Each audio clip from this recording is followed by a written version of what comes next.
The dangers of making your ungodly spouse an idol. Acts 5, 1 through 11. Sapphire's husband, Ananias, came up with a plan to lie to Peter about how much they received from selling some of their land. He said that they received less for it than they actually did, so that they could keep back some of the profits for themselves. The Holy Spirit told Peter what they did, so Peter asked Ananias, when he came to give the proceeds for it to him, how much they received for selling the land. But Ananias lied to Peter, ultimately lied to the Holy Spirit, telling him they received an amount that was less than what they actually sold it for. Then Ananias died instantly.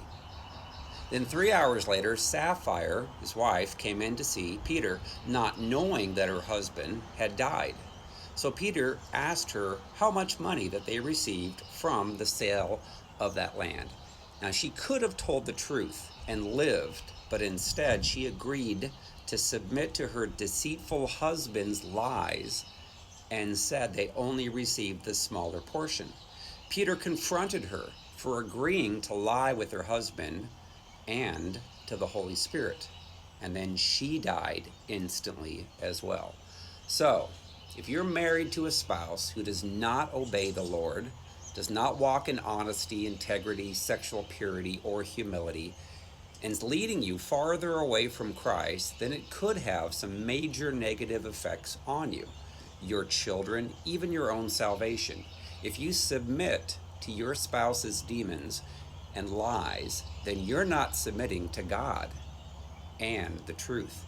You will be negatively affected from the same demons that affected your spouse, and they will cause you to compromise your walk with Jesus. So you need to choose today whom you're going to serve, the demons in your ungodly spouse or Jesus. Tell your spouse that they must pursue Jesus, pursue honesty, integrity, obedience to the Lord, forgiving all who hurt them, repenting for their pride and sin, and getting delivered from their demons. And then they can change and walk in the fruit of the Spirit. They have, of course, a free will to choose right from wrong, but you have a free will to choose to submit to the Lord or to make an idol of your spouse and submit to their demons. If they refuse to get healed and delivered and change, then you cannot really submit to them, can you? And their demons. You must obey the Lord. Now, there are many ungodly spouses who have pretended to be a Christian, but they're not, wanting you to ultimately make an idol of them and cause you not to submit to God. So they have departed from the Lord and ultimately the marriage. So 1 Corinthians 7:15 says, "But if the unbeliever departs, let him depart.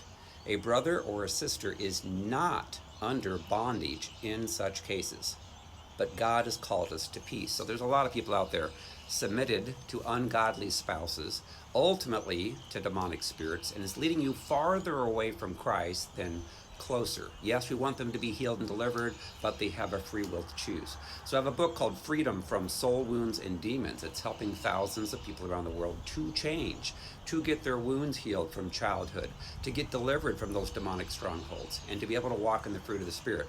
Again, the book is Freedom from Soul Wounds and Demons. It's available on Amazon and paperback, Kindle, and Audible. You can also sign up for a personal healing and deliverance session with me. I'll take you through that. I've done thousands of these over the last several years. And to do that, go out to our website, restored2tofreedom.com.